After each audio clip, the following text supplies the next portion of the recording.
Bienvenue dans Top Sortie, comme chaque vendredi pour ne rien manquer des événements culturels de la Côte d'Azur. Cette semaine, un riche programme qui nous attend avec deux invités. René Corbier, bonsoir. Bonsoir. Vous êtes directeur artistique de la scène 55, c'est bien sûr à Mougins et on va parler de marionnettes. Et oui, et ce n'est pas que pour les enfants d'ailleurs. Et Christine Pellissier-Tabusso, bonsoir. Bonsoir.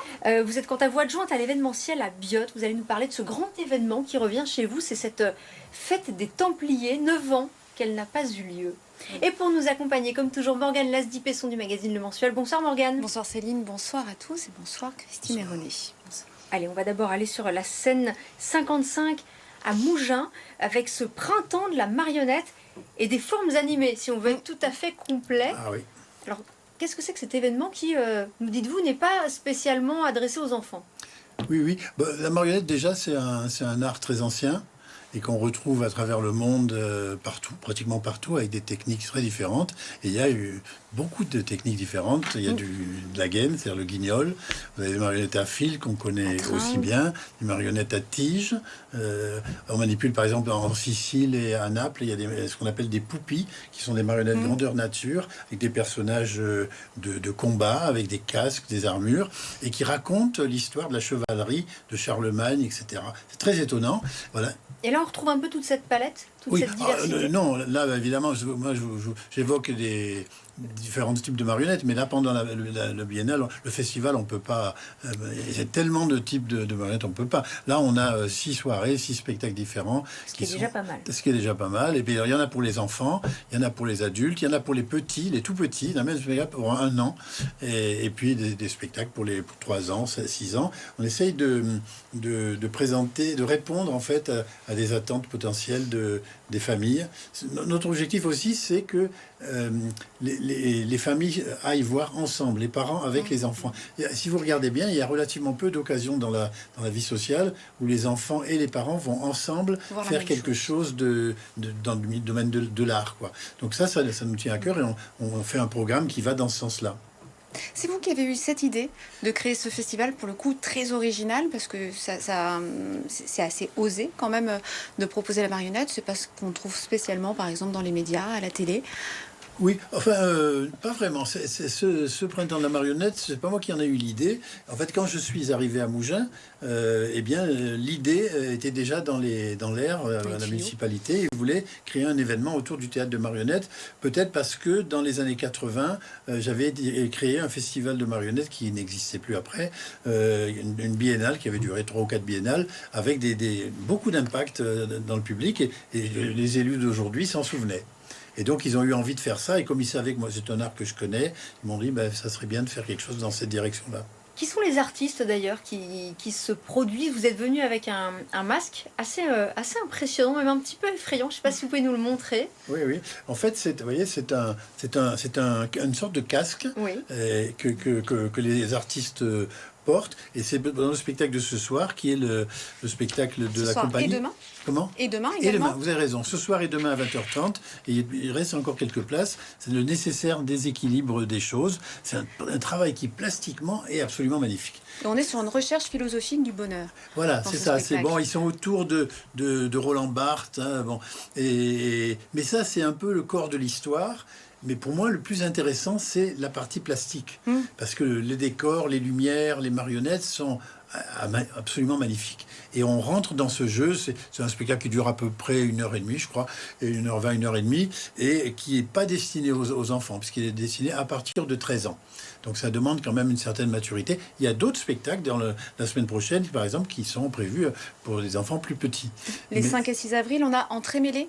Entremêlés, oui, je crois que c'est à plus d'1 an. Voilà. C'est une compagnie de la région. Là, on est vraiment sur un théâtre de trait de fil. Oui. Et en général, les spectacles sont présentés aussi en temps scolaire, notamment pour les petits, des enfants même de maternelle. Pour les sensibiliser. Et voilà. Donc là, il y a aussi des scolaires qui vont... Oui. Pas le spectacle de ce soir, parce que là, c'est un peu trop difficile peut-être, et exigeant. Ça parle philosophie, mais c'est très beau. En tout cas, moi, je suis très attentif à évacuer la vulgarité et l'amateurisme de ce secteur. Christine Pellissier-Tabusso, ça vous donne envie, ce festival comme ça, assez inattendu autour de la marionnette?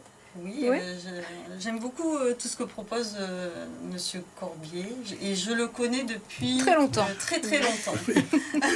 La scène Ça y est. 55 a une programmation en plus très variée. Exactement, Bon, il et va- j'ai appris que Christine avait sorti un album de musique, de rock, grâce à René, dans Oui, les années ça a été mon 90. producteur, mon premier producteur.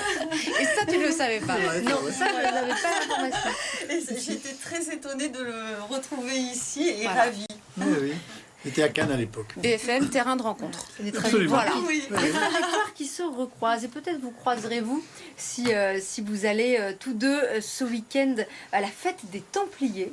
C'est un grand événement qui se prépare depuis des mois, hein, je crois, à Biot. Oui, ça fait depuis plus de 3 ans maintenant que l'on prépare, mais il y a eu la période Covid qui nous a arrêtés et ralentis. Mais là, on est au jour J. Pourquoi 9 ans sans fête des Templiers? Pourquoi tant de temps? Disons qu'il y a eu des changements de municipalité. Et suite au changement de municipalité, il y a eu le retour, la proposition du retour de cette manifestation. Un festival qui débute donc ce soir à 18h30. Oui. Vous êtes dans quel état d'esprit? Parce que là, vous y allez, vous quittez le plateau, vous y retournez direct. Alors, dès que je quitte le plateau, je vais vite enfiler ma robe médiévale et je vais au défilé, au premier défilé, à la remise des clés, à la cérémonie de remise des clés de Biot aux Templiers. Bon, pour ceux qui ne connaissent pas, qu'est-ce qui va se passer ce week-end? Alors, ce week-end, il va y avoir d'abord un défilé d'ouverture, la remise des clés de la part de Monsieur le maire aux Templiers présents. Ensuite, un très grand défilé, un feu d'artifice avec le son et lumière à la Fontanette, un concert de Luc Arbogast, Il y a l'embrasement du village. l'embrasement à du village, 20h45. des spectacles de feu, des chevaliers dans les rues, des artisans, parce qu'il faut penser qu'on est aussi à Il y a la un période immense des marché. GEMA. Les GEMA, les Journées européennes des métiers d'art. Et on s'est appuyé aussi dans le village de représenter l'artisanat d'art qui sera présent tout ce week-end avec des tourneurs, des souffleurs de verre, des tisserands, des vitriers. Il va se passer plein de choses. On va peut-être justement voir un petit peu à quoi ça ressemble.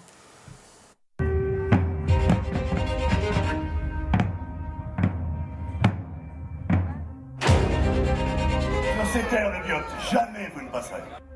Nanavis!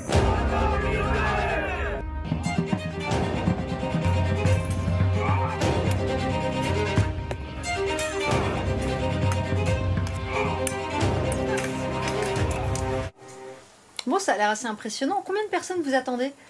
La dernière édition, nous avons accueilli 50 000 personnes. Je pense qu'on va tabler sur le même panel. Et ce qui est intéressant dans cette manifestation, c'est qu'elle s'adresse avant tout à toutes sortes de publics, que c'est une manifestation 100% gratuite. Elle est autant ouverte pour les enfants que pour nos anciens, que pour des férus d'histoire médiévale, des médiévistes, comme les conférenciers qui seront présents, et des expositions sur l'art héraldique. Nous proposons vraiment un éventail pour toutes sortes de publics. Donc des les plus Templiers- férus aux citoyens lambda qui se promènent, aux visiteurs lambda. Que l'on découvre cet univers ou qu'on s'y intéresse déjà. Et je crois même d'ailleurs que pour faire le lien avec notre époque actuelle, c'est un influenceur qu'on a sur l'affiche cette année. Alors, nous avons Rémi Ragnar, Ragnar. qui a joué le jeu. Alors, je vous déplie l'affiche parce qu'en fait, notre programme... Alors on va la montrer. Voilà. Voilà. Je Hop, vais vous voilà. montrer. On la montrera. Donc Rémi Ragnar, il a joué le jeu et a accepté avec plaisir de faire cette affiche. Qui est très mal caché. La photographie a été réalisée par John Kershaw, Qui est un artiste de Biot. qui est un artiste photographe, dont le frère était musicien de rock aussi, il faut le dire. Il y a un lien. Donc les Templiers, c'est très rock finalement. Un peu. Presque.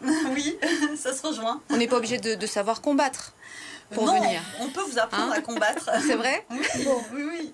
Bon, on a tous très envie ça désormais dure d'aller tout le faire un week-end. petit tour ce week-end à Biot pour cette fête des Templiers et à la scène 55 de Mougins pour pour ce festival, ce printemps de la marionnette. Merci vraiment René Corbier, merci Christine Pellissier-Tabusseau, d'avoir été nos Juste invités. dire que tout le programme est sur scène55.fr. Et ça dure Internet. jusqu'au 14 avril. Jusqu'au 14 avril. Voilà, et comme ça on a toutes les infos que l'on retrouve en ligne. Merci C'est à ça. vous et à la semaine prochaine, Morgane.